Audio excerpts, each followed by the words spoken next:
Hello guys. स्वागत है आप सभी का हमारे चैनल भट्ट क्लासेस में। और आज हम पढ़ेंगे थेल्स प्रमेय के विलोम के बारे में। त्रिभुज की जो दूसरी सबसे इंपॉर्टेंट प्रमेय है जो परीक्षा में हर बार पूछी जाती है, थेल्स के प्रमेय के विलोम के बारे में हम पढ़ेंगे। देखिए, तो इसका कथन क्या होता है। कथन ये होता है कि यदि कोई एक रेखा किसी त्रिभुज को, जैसे कि मान लीजिए ये एक रेखा दी गई है, किसी त्रिभुज को दो बराबर समान अनुपातों में विभाजित करती है, तो वह जो रेखा होती है वो सदैव उस दी गई उस त्रिभुज की तीसरी भुजा के क्या होती है, सदैव समांतर होती है। यही जो है थेल्स प्रमेय की विलोम कहलाती है, या आधारभूत समानुपातिका प्रमेय की विलोम। इसमें होता क्या है कि यदि मान लीजिए कोई रेखा किसी त्रिभुज की दो भुजाओं को अगर समान अनुपात में काटती है, किसमें काटती है, अगर समान अनुपात में काटती है, मतलब इनका इनका अनुपात इनके इनके अनुपात के बराबर होता है, तो उस कंडीशन में ये वाली जो भुजा होगी वो सदैव उस तीसरी भुजा के, जो काटने वाली जो भुजा होती है वो सदैव तीसरी भुजा के समांतर होती है। यही क्या कहती है, हमारी थेल्स प्रमेय की विलोम या आधारभूत समानुपातिका प्रमेय की विलोम कहती का कथन है। ये समझ में आ गई बात कि यदि किस एक रेखा किसी त्रिभुज की दो भुजाओं को एक ही अनुपात में विभाजित करती है, तो वह तीसरी रेखा के सदैव क्या होती है, समांतर होती है। ये हमें प्रूव करके इसमें दिखाना है। मतलब कि हमें इस कंडीशन में क्या दिखाना, हमें दिखाना है कि ये वाली रेखा क्या होगी, इस वाली रेखा के पैरेलल हो जाएगी। ये हमें इसमें दिखाना है। तो इसके लिए क्या मान लेंगे, सबसे पहले देखिए तीन, हमने उस दिन बताया चार चीजें जरूरी होती हैं।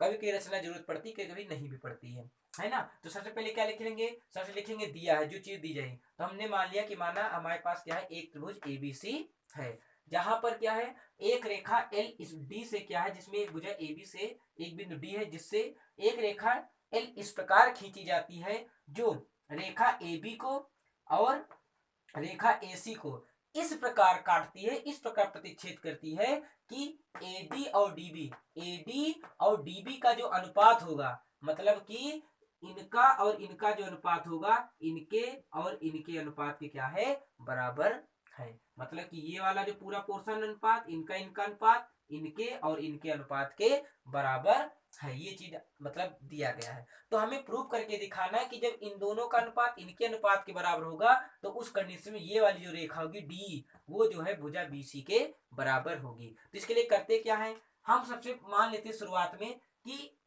भाई प्रभु के, तो शुरुआत में हम माने ले रहे हैं कि डी से क्या करते हैं, बीसी के समांतर एक रेखा अगर संभव है, तो हमने क्या कर दिया, बीसी के समांतर क्या दिया, एक रेखा जो है डीएफ खींच देते हैं। क्या कर देंगे, हम क्या कर देते हैं, बीसी आधार रेखा बीसी के समांतर हमने क्या कर दिया, एक रेखा डीएफ खींच देते हैं। तो उस कंडीशन में भाई थेल्स प्रमेय के अकॉर्डिंग क्या होगा, जब रेखा डीएफ क्या हो जाएगी, बीसी के समांतर हो जाएगी। तो थेल्स प्रमेय क्या कहती थी कि उस कंडीशन में इन दो भुजाओं का जो अनुपात होगा, इनके और इनके अनुपात के बराबर होगा। अर्थात उस कंडीशन में थेल्स प्रमेय से क्या मान हो जाएगा, एडी और डीबी का जो अनुपात होगा, एएफ और एफसी के अनुपात के बराबर होगा।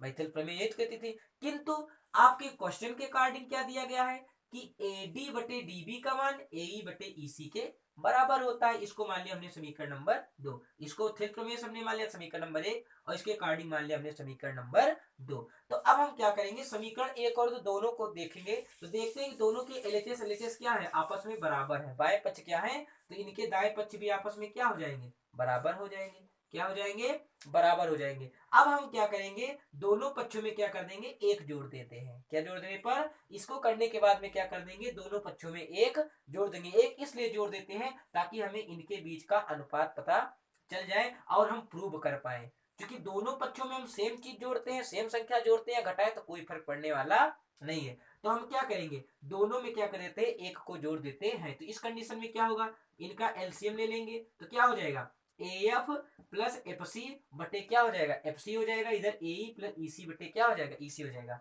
अब ध्यान से देखो, तो एफ और एफ सी, एफ और एफ सी का जो अनुपात होगा, वो टोटल एफ और एफ सी का जो योगफल होगा, टोटल त्रिभुज की दूरी जो है एसी के बराबर होगा कि नहीं होगा। उसी प्रकार से एई, इस बार यहां से लेकर यहां तक की दूरी लेंगे, एई और ईसी, इन दोनों का भी योगफल टोटल भुजा एसी के बराबर होगा। होगा कि नहीं होगा, तो इनके बराबर हो जाएगा। तो ध्यान मतलब कि A F plus F C के स्थान में ए सी लिख सकते हैं और ए ई प्लस ई सी के स्थान पर भी हम ए सी रख, क्योंकि दोनों तरफ समान, तो ये क्या हो जाएंगे, कट जाएंगे। तो उस कंडीशन में क्या होगा, उस कंडीशन में हमें 1/FC बराबर 1/EC मिलेगा। इनका क्रॉस मल्टीप्लाई करा देंगे तो हमें FC बराबर EC मिल जाएगा। मतलब यहां से आप देख रहे हैं कि F से C की दूरी और E से C की दूरी दोनों बराबर हैं।